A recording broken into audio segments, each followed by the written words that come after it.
All right, hi everybody. I'll be doing this presentation on the speed of trust by Covey and Merrill. And for this brief presentation, I will really be focusing on the first two chapters.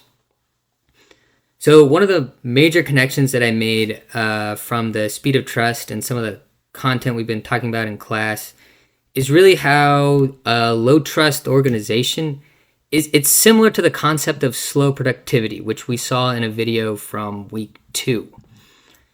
When employers, they don't trust their employees, right? They're forced to micromanage, they're forced to do a lot of extra work on their end.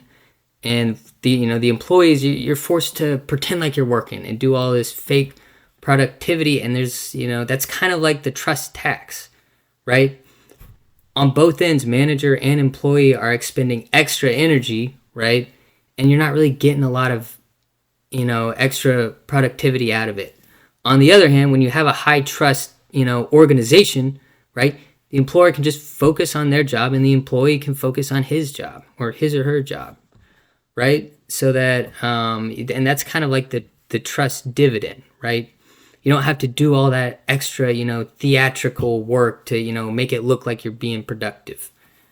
As for a major insight from the book, I really like the idea that this trust dividend, in the book, they talk about how it's not something that you're going to see until you experience it. So, I think a lot of organizations that don't have this trust, they're losing a lot, with that trust tax, but they don't know it. In the future, reading through this book, I really hope to, learn how to be more trustworthy myself and how to develop a more trustworthy team. Thanks for listening.